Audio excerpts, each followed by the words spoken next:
Bonjour Xavier Hofer, merci d'être avec nous ce matin. Bonjour. Alors, je vous représente rapidement, même si vous êtes connu de nos auditeurs. Vous êtes criminologue, professeur associé au département de recherche en sciences criminelles à Fudan University, donc à Shanghai, à la George Mason University de Washington et directeur de collection au CNRS. Et vous avez consacré de nombreux de vos ouvrages à la criminalité et au terrorisme. Merci donc d'être avec nous ce matin pour reparler de ce cambriolage du Louvre. Alors, avant d'avoir vos analyses sur la façon dont les choses se sont déroulées, les leçons dont on peut tirer de ce cambriolage, il paraît qu'on a attrapé 2 suspects. Donc, c'est une bonne nouvelle. Est-ce que vous avez la sensation que l'enquête a été bien menée, suffisamment rapidement, parce qu'on est quand même plus d'une semaine après ce cambriolage maintenant. Donc, voilà, qu'en pensez-vous ? Plusieurs choses.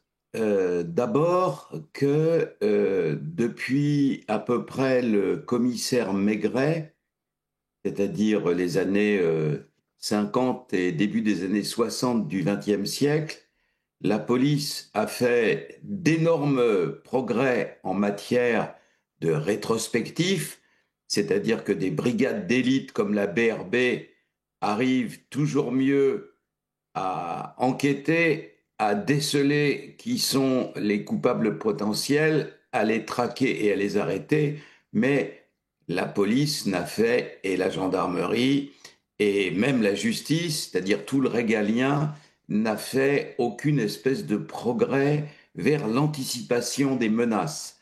C'est-à-dire que nous vivons en 2025 dans un monde où on va d'un bout à l'autre de la planète en moins d'une journée, dans un monde où tous les terriens, ou presque, ont dans leur poche un terminal qui leur permet d'être informés à la seconde de tout ce qui se passe, où les communications sont instantanées, et la police française, hélas, ce n'est pas de sa faute, j'y reviendrai, travaille toujours comme les Pandores à la fin du 19e siècle, commissionnent d'une infraction, traque du coupable et déferlement à la justice. Ben, c'est pas comme ça qu'on bosse en 2025. Et je le regrette d'autant plus que dans un autre domaine qui est celui du terrorisme, ces progrès-là ont été faits. C'est-à-dire que depuis les grands attentats de 2015-2017, Paris avec les terrasses et le Bataclan, Bruxelles, Barcelone, etc., vous avez vu que ces grands attentats ont pour l'essentiel fini d'empoisonner la vie des Européens. Pourquoi? Pas parce que les djihadistes sont devenus brutalement plus gentils ou parce qu'ils ont adhéré en masse à l'armée du salut, mais parce que des dispositifs à base d'intelligence artificielle, parce que tout ça existe, permettent désormais de déceler les préparatifs de tels actes. Vous avez impossibilité, naturellement, de préparer en 2025 un acte, quel qu'il soit, le fait d'aller passer le week-end chez votre grand-mère ou préparer l'attentat du siècle, tout cela laisse des traces numériques. Vous vous servez de téléphone portable, il y a des messages, des textos d'envoyer dans tous les sens, et donc il y a des configurations qui permettent de déceler si paisiblement l'isolote s'apprête à passer le week-end en famille, alors là c'est pas dangereux, et enfin on peut le supposer, et deuxièmement de préparer un hold-up ou de préparer un braquage ou de préparer un attentat. Donc désormais, quand un terroriste signalé débarque au sud de l'Espagne, à Algeciras, ou qu'il a traversé depuis le Maroc, il est signalé en moins de 10 minutes jusqu'à Stockholm et jusqu'à Bucarest. Pourquoi, au nom du ciel, ne fait-on pas ça pour le grand banditisme? Alors ça, c'est le premier point. Le Ouais. deuxième point important est que l'enquête rétrospective oblige les gens qui nous gouvernent et dont on peut penser que la sécurité n'est pas au premier plan des préoccupations, à se précipiter pour dire ça y est, on les tient, etc.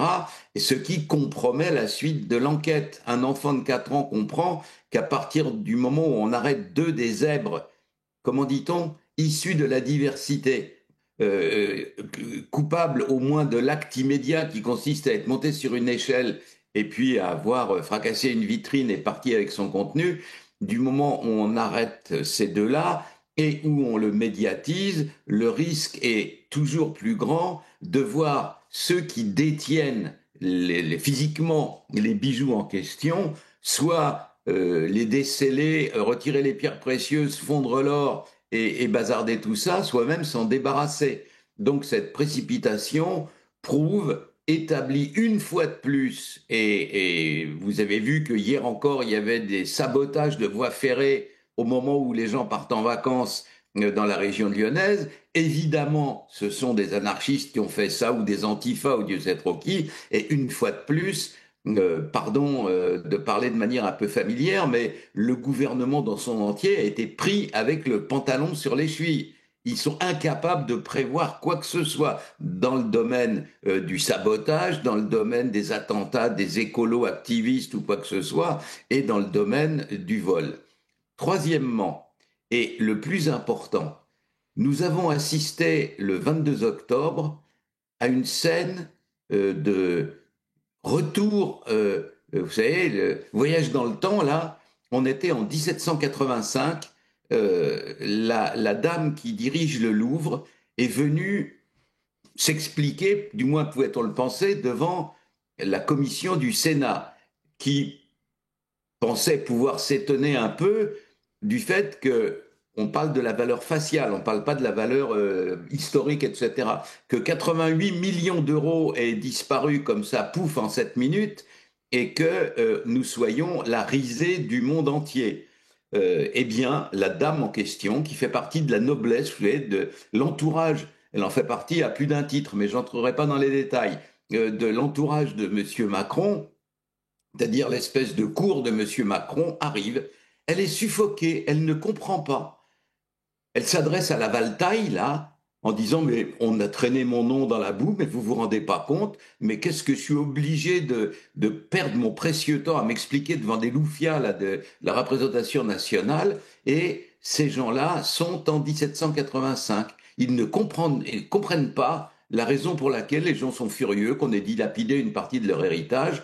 Donc, conclusion de l'affaire en question, personne, depuis des années, malgré les rodomontades de M. Darmanin et consorts, n'a obligé la police à changer de pied en disant « Vous ne vivez plus en 1950, nom de Dieu, vous allez me faire le plaisir d'utiliser les méthodes d'anticipation des menaces ». Et puis, Madame Descartes et d'autres sont en train de se dire « Mais qu'est-ce que c'est que cette histoire? Pourquoi on s'en prend à moi? Fi donc, valet, laquais, et voilà. » Donc on est dans ce monde-là. Alors bien entendu, une chose est certaine, il y a des précédents historiques, ça ne peut pas durer très longtemps. Ouais. Alors, il y a un autre point qu'on n'a pas mentionné, Xavier Hofer, c'est que pour attraper ces deux suspects, la France a fait appel à l'ex-chef des services secrets israélien, qui donc a mobilisé son antenne de Tel Aviv, s'appelle Yaakov Perry. C'est lui qui a travaillé avec sa boîte de sécurité privée, la CGI, pour aider la France à mettre la main sur ces malfrats. C'est-à-dire que la France n'a même pas réussi elle-même, finalement, en tout cas pas seule, à identifier ces suspects. Une fois de plus, c'est un aveu de faiblesse et un échec qui devrait nous pousser à réellement remettre en question toutes nos méthodes de fonctionnement, toutes celles dont vous nous parliez. Ce que vous dites n'est pas sûr. Nos amis israéliens ont une tradition longue et bien établie, quand ça marche, de dire que c'est grâce à eux, et quand ça marche pas, de s'écraser et de parler d'autre chose. Donc, je ne suis pas certain que ce se soit vraiment passé comme ça. Vous savez, c'est un milieu que je connais, c'est des gens que je connais bien, et je suis moins sûr que vous de la certitude de cette histoire-là. Une chose, cependant, est certaine. Vous avez un énorme marché de la protection des grandes sociétés de joaillerie et de bijouterie, et surtout des congrès et des salons qu'ils organisent. Vous avez des salons, notamment en Suisse, où on expose des diamants en quantité énorme, les plus beaux, les plus gros, etc. Parce que c'est un business, c'est un commerce, vous voyez. Et il y a, pour la protection de ces grandes sociétés de joaillerie, de bijouterie, d'orfèvrerie et de ces grands salons des sociétés spécialisées. En effet, beaucoup d'entre elles sont israéliennes. Ce sont de grands professionnels et surtout, ils ont une capacité des fois à arranger les choses. Vous avez vu que récemment, euh, alors c'est toujours à 500 mètres de l'Élysée que ça se passe, hein, donc la protection de la France est quand même pas terriblement, Ouais. même pour la précieuse vie de notre président, Kim Kardashian, elle se fait braquer à 300 mètres de l'Élysée.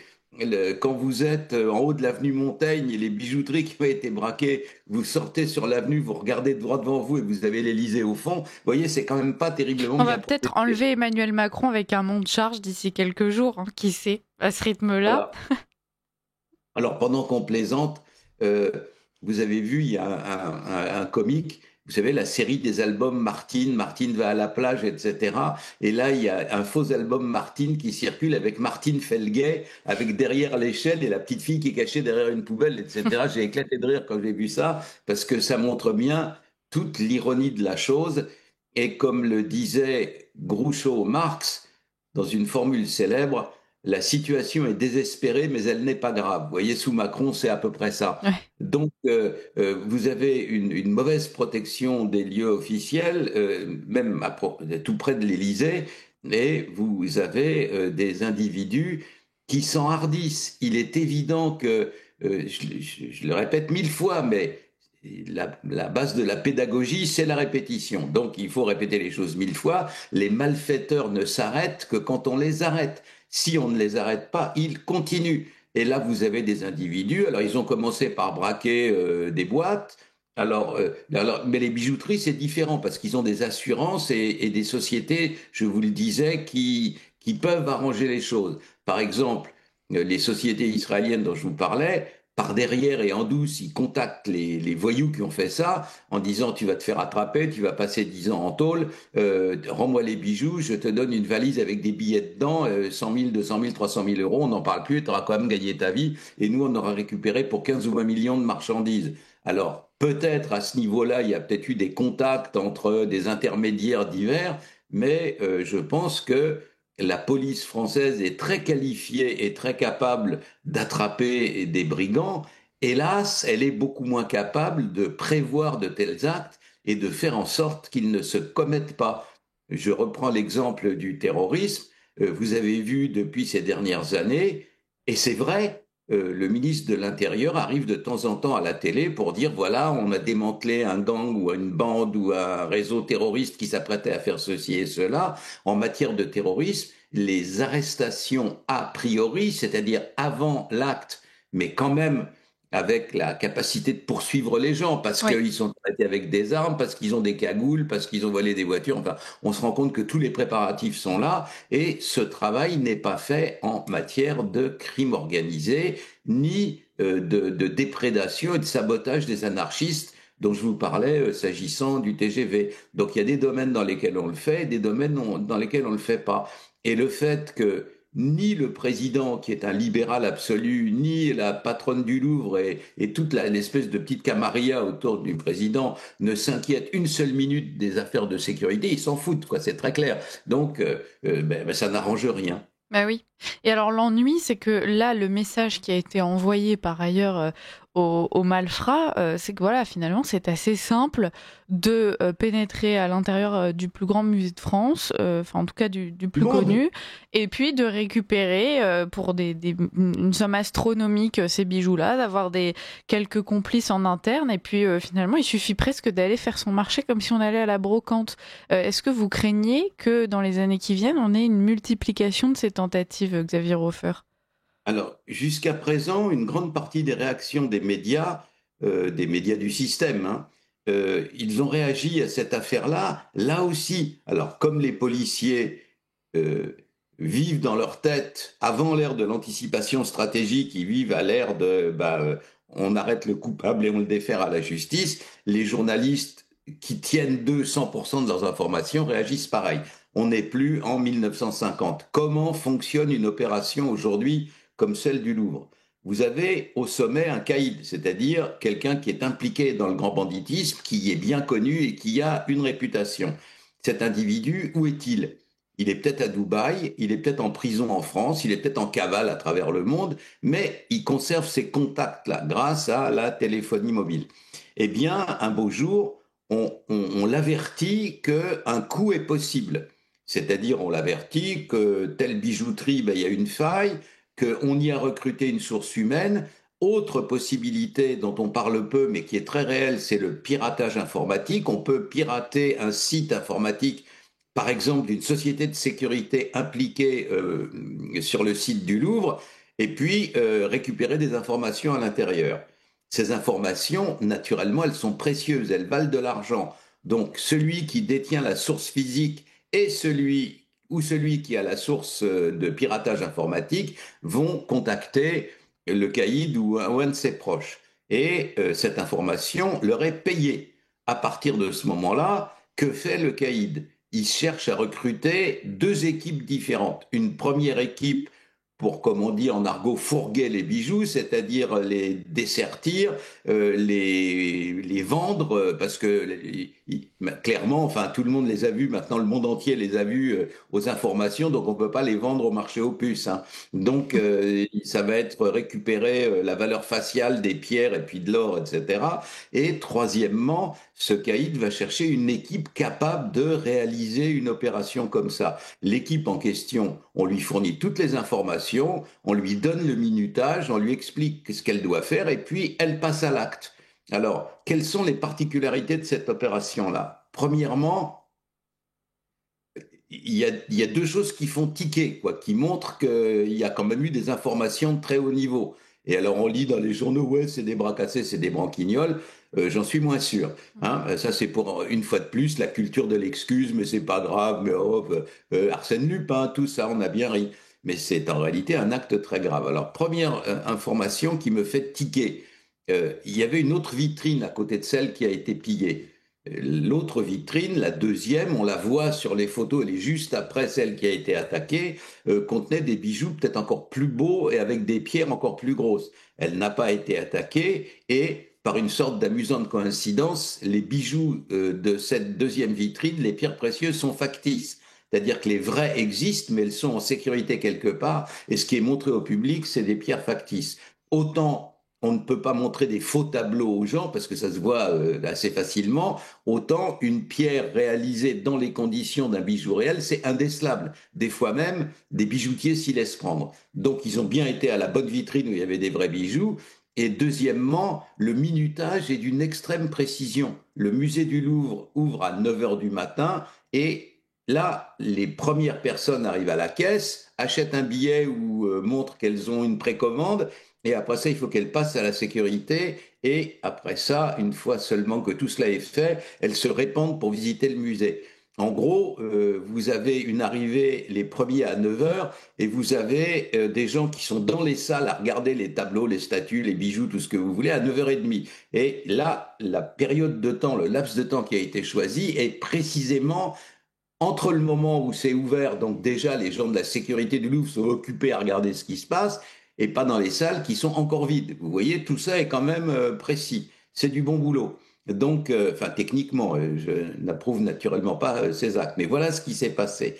Donc, d'un bout à l'autre, vous avez une directrice bobo qui est en train de se dire que bah, réaliser des fêtes, c'est bien, mais s'occuper de choses vulgaires et vraiment, pour la valtaille, comme la sécurité, c'est pas très important. Et toute la chaîne de commandement jusqu'au président Macron qui se soucie peu, en réalité, de ces actes. Ouais, effectivement. Et puis alors, ce que vous nous expliquez, Xavier Hofer, c'est que on est face à une véritable entreprise. Il y a le donneur d'ordre, il y a ceux qui organisent la façon dont ça va se dérouler, qui trouvent les informations, qui les transmettent ensuite à l'équipe de terrain.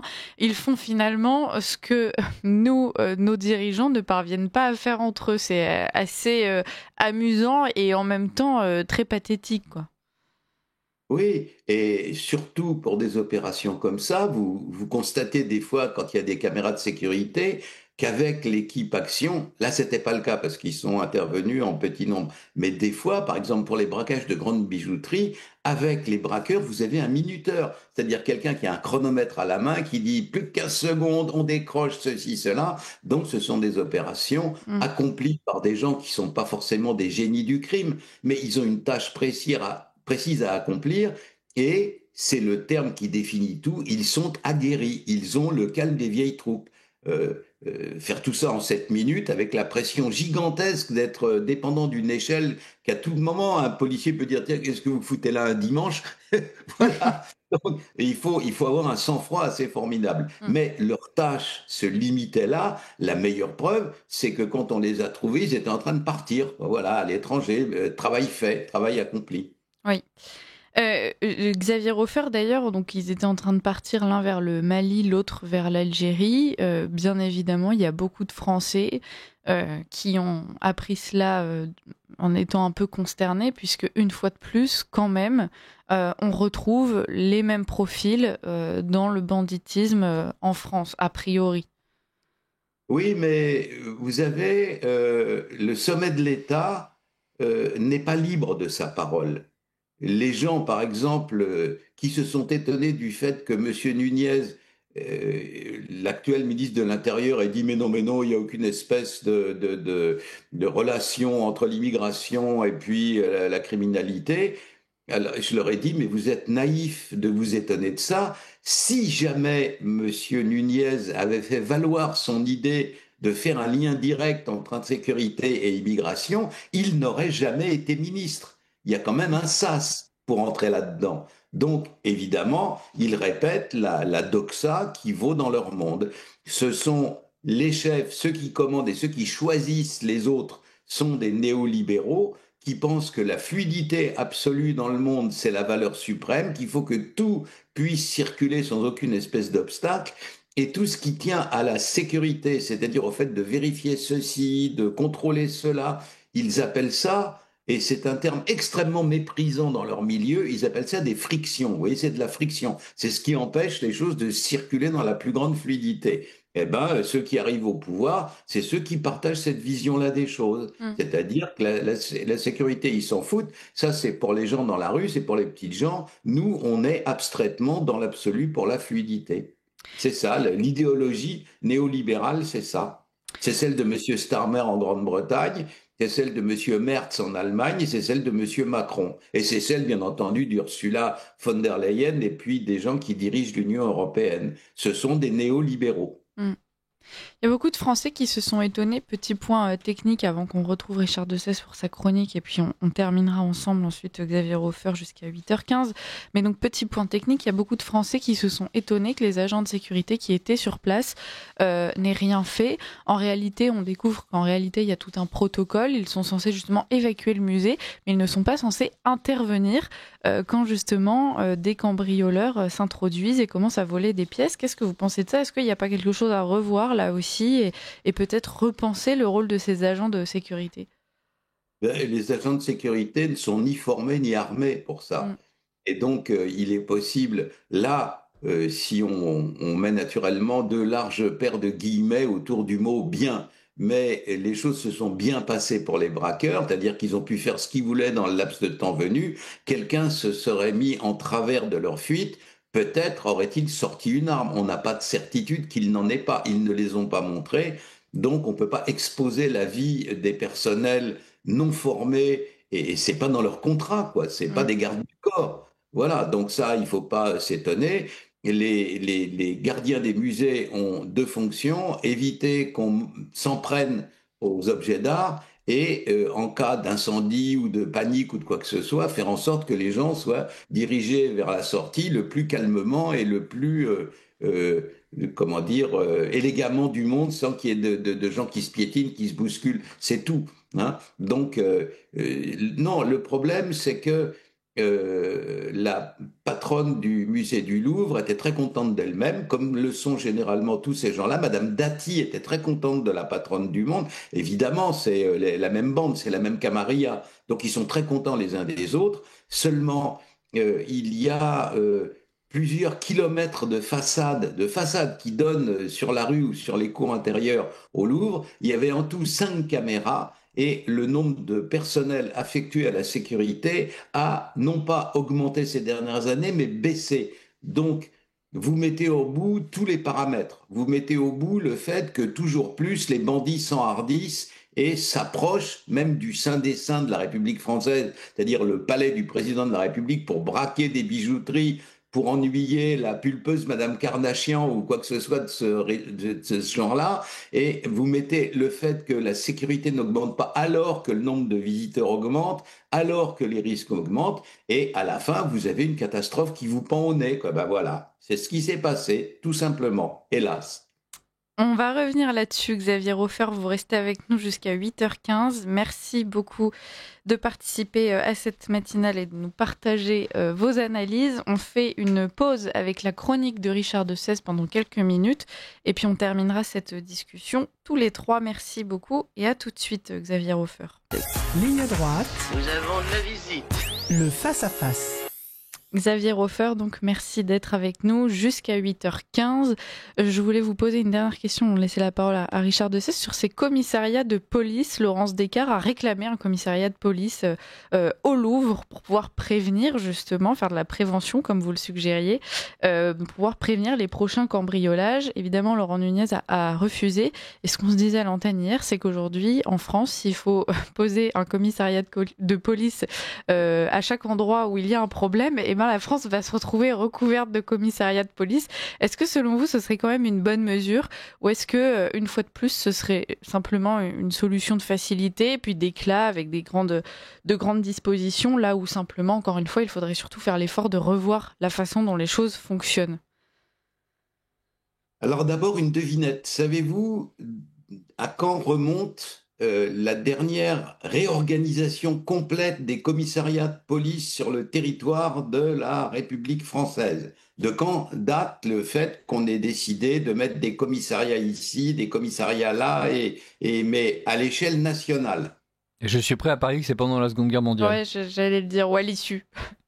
Alors, c'est un plan de réorganisation Pétain-Darlan qui date de 1942, genre Voilà. avril 1942. Alors, depuis, on a fait du bricolage et on a organisé les choses, non pas en fonction de l'intérêt des Français, mais en fonction des copinages et des magouilles avec les syndicats de police. Alors, les syndicats de police disent oui, non, on n'a pas envie d'aller dans tel endroit. Alors, bon, hop, voilà. Ce qui fait qu'à l'heure actuelle, la ville de Paris grouille de policiers parce que c'est là où il y a les vies précieuses de. Mais encore que ça marche pas trop, parce que vous avez vu, ils font des braquages à 300 mètres de l'Élysée. Mais Paris grouille de policiers et hier, on parlait encore dans l'actualité des 20 ans de la mort de deux garçons qui s'étaient aventurés dans un poste électrique et qui avaient été électrocutés à mort, donc à Clichy-sous-Bois. Et j'ai fait un petit calcul. Ça fait 20 ans, hein. Clichy-sous-Bois n'a toujours pas de commissariat de police propre. Il y a toujours un commissariat de police partagé avec la ville voisine qui n'est pas non plus dépourvue de problèmes, qui s'appelle Montfermeil. Voilà. Donc, Clichy-sous-Bois et Montfermeil, à la louche, c'est 60 000 habitants pour les deux villes. Vous avez un commissariat commun. Le commissariat commun, il compte, dit le site du ministère de l'Intérieur, à peu près 400 personnels. Et donc, pardon, 150 personnels. 150 personnels pour ces deux villes, pour 60 000 habitants. Une calculette vous apprend tout de suite que ça fait un policier pour 400 habitants. Eh bien, à Paris, c'est sans doute un policier pour 100 habitants. Donc, l'impéritie des gens qui nous gouvernent fait qu'on ne met pas les policiers à l'endroit où ils devraient être, à l'endroit où il y a des émeutes, à l'endroit où il y a du trafic de drogue, mais on les met à proximité des lieux de pouvoir parce que là, ils peuvent préserver la chère existence du couple présidentiel et autres. Voilà. Donc, première question. Je voulais, si vous me permettez, une seconde revenir sur la chronique. Et je veux dire, l'étonnement de notre ami m'étonne, puisque le courant auquel fait partie Macron depuis l'origine, le courant néolibéral, il faut se souvenir, ce sont des professeurs d'économie autrichiens qui, avant la Deuxième Guerre mondiale, ont vu le libéralisme écrabouillé par une série de catastrophes épouvantables. L'Union soviétique, alors Lénine et Staline n'étaient pas des vrais libéraux. Ensuite, l'Italie de Mussolini, Mussolini n'était pas un vrai libéral. Ensuite, le Troisième Reich, qui n'était pas composé de libéraux pur sucre. Et enfin, horreur suprême pour ces économistes libéraux autrichiens, le fait que le peuple autrichien ait voté pour leur attachement à l'Allemagne nazie. Donc, ils ont fichu le camp aux États-Unis, et là, ils ont passé le reste de leur vie à tenter d'éviter par tous les moyens que le peuple, en votant, vote pour une dictature. Et donc, il y a eu toutes sortes de coussins, d'amortisseurs qui ont été mis entre le peuple et puis le fait qu'il puisse exprimer sa pensée sans qu'elle soit filtrée et contrôlée par des échelons supérieurs. Le fondateur, l'économiste autrichien qui a fondé la doctrine dit laisser le peuple décider du sort de la classe politique, c'est livrer cette dernière à un troupeau de bêtes sauvages qui va les encorner. Voilà. Donc c'est ce que M. Macron, comme ses prédécesseurs, pense du peuple, et notamment son horreur absolue de tout ce qui peut ressembler de près à un référendum, parce qu'ils savent mieux que tout le monde, ils décident pour tout le monde, et il n'y a aucune espèce d'intérêt, pas plus que Madame la directrice du musée du Louvre, à ce que la Valtaille se mêle de tout ça. Donc, ce que vous avez, cher ami, exprimé comme un étonnement, c'est normal, c'est ce qu'ils pensent, et ils veulent ça, et ils le veulent depuis pratiquement maintenant un siècle.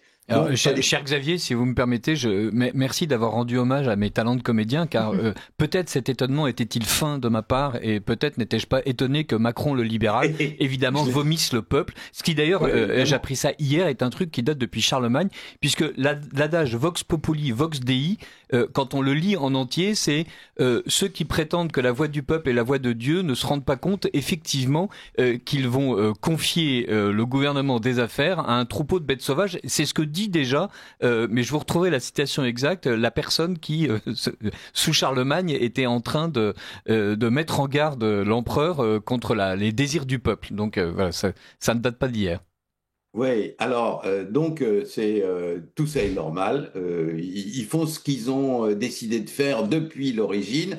Et Madame Truss, qui se prétend conservatrice, et Monsieur Starmer, qui se prétend travailliste en Grande-Bretagne, tout ça, c'est les deux faces de la même pièce néolibérale. Et ils sont là pour diriger en fonction de ce qu'ils veulent, en fonction des lois, des théories qu'ils émettent, et dont ils n'envisagent pas une seconde que le bon peuple ait à les approuver ou discuter sur quelque point que ce soit. Circuler, il n'y a rien à voir. Alors, dans des affaires comme celle du musée du Louvre, qui à un moment donné cristallise, et la suffisance, l'arrogance de la mémère, là, quand elle a été déposée au Sénat, mais c'était la suffocation. Mais comment? Mais on ose, mais mon nom a été jeté en pâture, mais vous vous rendez compte? Fi donc, Marquis, voilà, on était là-dedans, on est en 1785. La mauvaise nouvelle, pour les gens en question, on la trouve dans Tocqueville. Tocqueville, dans les origines de la Révolution, il écrit la chose suivante, je le cite de mémoire, approximativement, et il parle de 1785.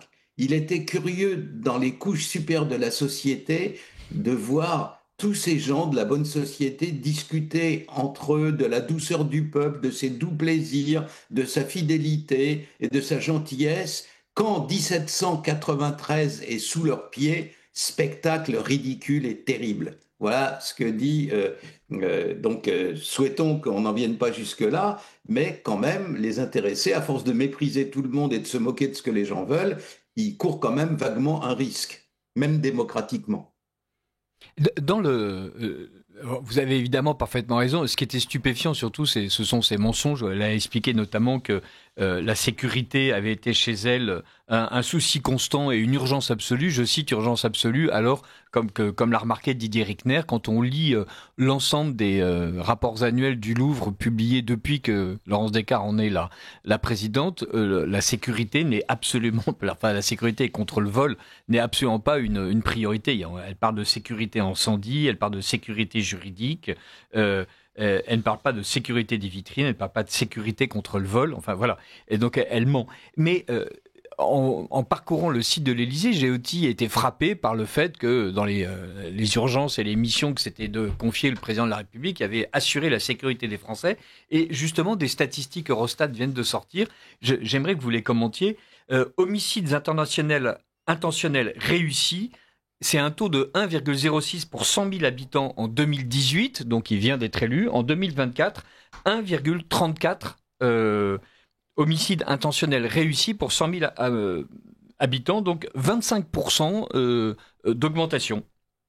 En quantité, on est passé de 831 meurtres en 2018 à 976, donc 28% d'augmentation en chiffres, si on compte véritablement le nombre de meurtres. Et même chose en fait pour les cambriolages. Voilà, il y a en moyenne en 2024, il y a à peu près 1200 cambriolages par jour, c'est-à-dire à peu près 50 par heure. Et ça, c'est la manière dont Emmanuel Macron nous prétend avoir amené à une France apaisée, à une France paisible. Il le prétendait en 2022 et avoir fait de la sécurité une priorité de son mandat. Je vais avoir d'autant moins de peine à commenter ces chiffres que c'est moi qui les ai révélés hier dans Atlantico, après avoir passé des mois à chercher dans les statistiques d'Eurostat, parce que vous savez, les filous qui nous gouvernent, ils sont obligés de donner un certain nombre de chiffres à Eurostat, à l'Union européenne, mais ils ne les publient pas en France. Alors quand même, les criminologues ont des anciens étudiants partout, y compris à Bruxelles, et j'ai pu exhumer les chiffres en question, mais c'est pas le pire. Homicides et tentatives dans les 7 années pleines de M. Macron, c'est-à-dire qu'il commence en gros en 2017, et puis après ça, la première année pleine c'est 2018 et la dernière année pleine c'est 2024. 2018-2024, homicides et tentatives sous M. Macron, plus 59%. C'est du jamais vu depuis que les statistiques existent. Donc ils sont nuls, mais il faut leur reconnaître quand même une chose, c'est qu'ils font même pas semblant, quoi. Voilà, c'est comme ça. Vous circulez, il y a rien à voir. Donc oui, je vous confirme tout ça. C'est la faute du Covid et de l'Ukraine, sans doute. Pardon ? Je dis, c'est sans doute la faute du Covid et de l'Ukraine. Ou de Poutine. Voilà, merci. Voilà. Donc c'est des gens, ils sont là pour faire semblant. Quand M. Darmanin est arrivé ministre de l'Intérieur, la cocaïne, c'est très important. À l'heure actuelle, à chaque époque, naturellement, il y a un moteur dans l'activité criminelle. À un moment donné, ça a été la traite des blanches, à un autre moment, ça a été le braquage, mais il y a des modes dans le milieu criminel. Vous avez un moteur. Le moteur, à l'heure actuelle, de l'activité criminelle mondiale, ce qui rapporte le plus, c'est le trafic de cocaïne. Imaginez-vous que si vous avez du bol, c'est-à-dire si vous faites les choses sans vous faire attraper, vous faites 4 allers-retours en Amérique latine et vous êtes riche à centaines de millions, vous persévérez pendant encore 2-3 ans, vous êtes milliardaire. Donc le président Chirac parlait d'ascenseur social. L'ascenseur social le plus rapide au monde, c'est le trafic de cocaïne. Quand M. Darmanin, qui nous dit qu'il va lutter à mort contre les trafiquants de cocaïne, arrive au ministère de l'Intérieur, le prix d'un gramme de cocaïne, c'est 80 €. Alors, toute marchandise licite ou illicite, c'est l'offre et la demande, c'est-à-dire plus c'est rare et plus c'est cher. Ça, on l'apprend à l'école communale. Donc, si jamais M. Darmanin avait été efficace dans sa lutte contre la cocaïne, aujourd'hui, elle devrait valoir 120 € le gramme, parce qu'il en aurait pris plus, parce qu'il aurait été plus de narcos, donc la drogue aurait été plus rare, donc plus chère. À l'heure actuelle, les vrais experts, c'est-à-dire ceux qui travaillent sur ces sujets-là au long cours, disent que c'est moins de 50 € le gramme et qu'à la fin 2025, on en sera à un prix moyen de 45 € le gramme. Voilà, c'est ça le triomphe, c'est-à-dire que l'efficacité de l'État dans tous les sujets du régalien s'effondre. Pas même la semaine dernière, le patron d'un des plus importants syndicats de police, surtout chez les gradés, disait la police nationale est à l'agonie, on n'a plus moyen de faire face. Le même jour ou la veille, le président d'un grand ressort de justice disant, excusez du peu, c'est Paris quand même, hein, voilà, Paris et la région parisienne, disait je ne vais pas pouvoir juger les criminels en 2026. Il a d'ores et déjà la justice, ça se prévoit à long terme. Et donc, il cherche à l'heure actuelle à organiser mais simplement à mettre des gens dans une pièce pour juger les voyous, il n'y arrive pas. Donc, tout ça est au bord de l'effondrement. Et pour tout ça, merci Emmanuel. Voilà, vous avez la même conclusion que Richard de Sèze et c'est parfait. Merci Emmanuel. Merci à vous Xavier Hofer surtout d'avoir été avec nous ce matin. L'ensemble de cet entretien est à retrouver dans la journée sur YouTube, chers auditeurs. Richard de Sèze, merci pour votre chronique. Et Xavier Hofer, malheureusement les choses ne vont pas en s'arrangeant en France, donc on aura l'occasion de vous retrouver très bientôt à notre antenne. Je vous souhaite une excellente journée. Merci à vous.